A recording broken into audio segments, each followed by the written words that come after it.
Hey everyone, we'll now proceed to learn the lesson 2.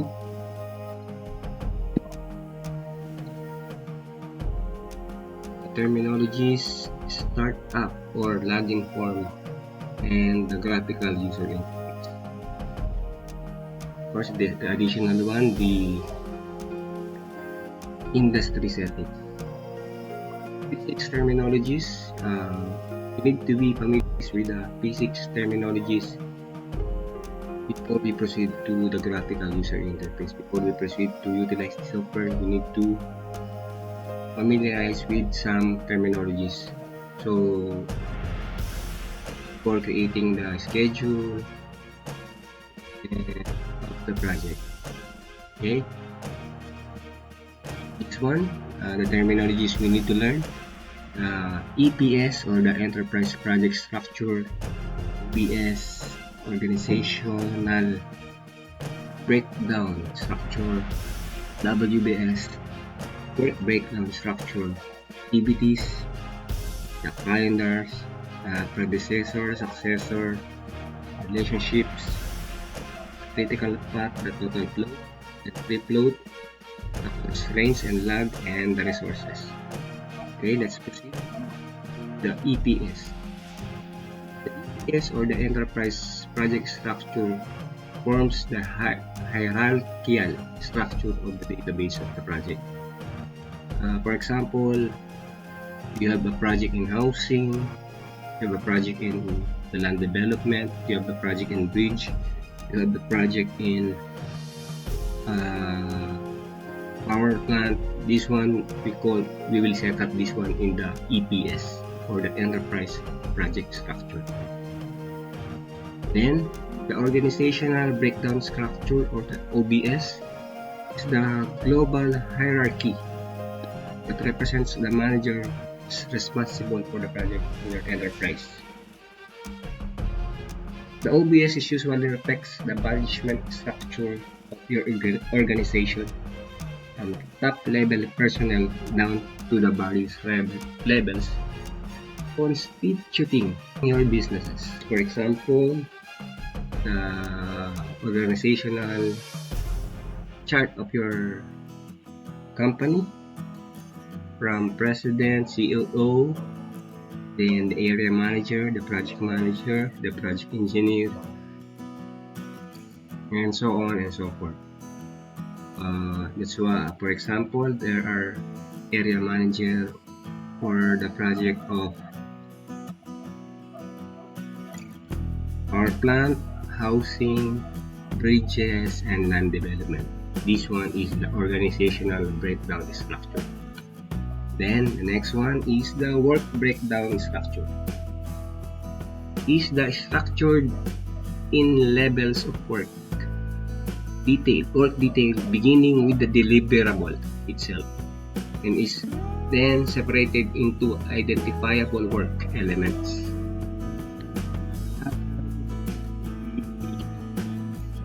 The major works, for example, for us we have land development works, the housing, then other one is the housing will be there are earthworks, works, architectural work, plumbing, electrical, and in land development there are site preparation, road works, drainage work, sewer lines, and site development or sewage treatment plant. That are the examples of the WBS, and we will be enlightened for that if we creating the new project schedule. Next one is the activities are the fundamental work element of project. They are the lowest level of a work breakdown structure, and as such are the smallest subdivision of a project that directly concerns the project manager. Example, this one is the lowest level of WBS or the work breakdown structure. Example, if we have a WBS in category earthworks, one will be more detailed or The lowest level of activities is excavation, filling, rubble bedding. Then for the structural works, lowest level of activity, the activities will be fabrication,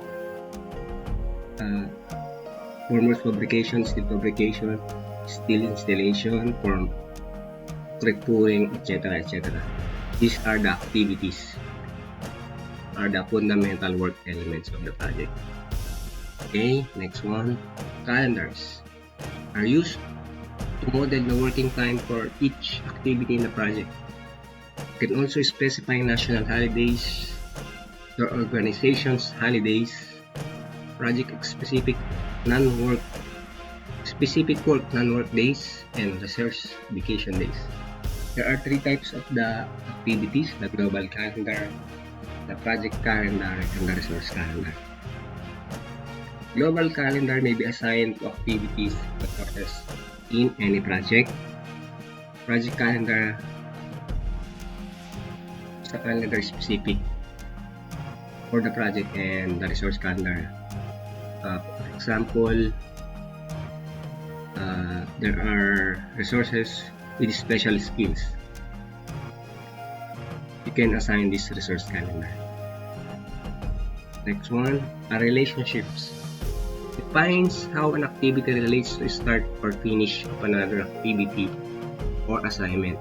Add the relationships between activities to create a path through your schedule from the first activity to the last activity. These relationships, which form the logic of the project network, are used together with activity durations to determine schedule dates. An activity can have as many relationships as necessary to model the work that must be done. You can also identify relationships between activities that are in different projects.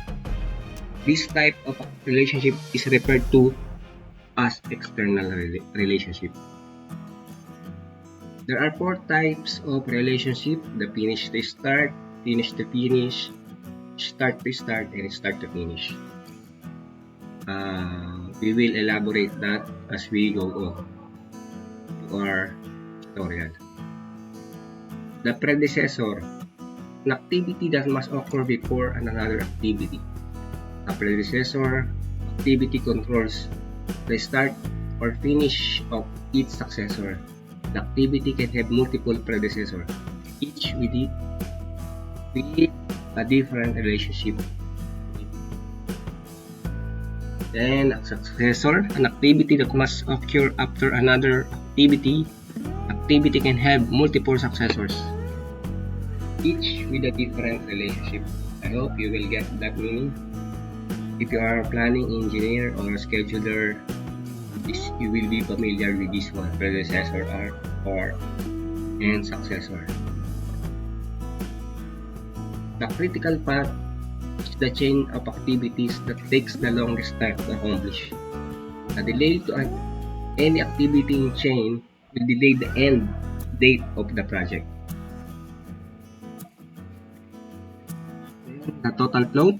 Total float is the amount of time an activity may be delayed without extending the project end date.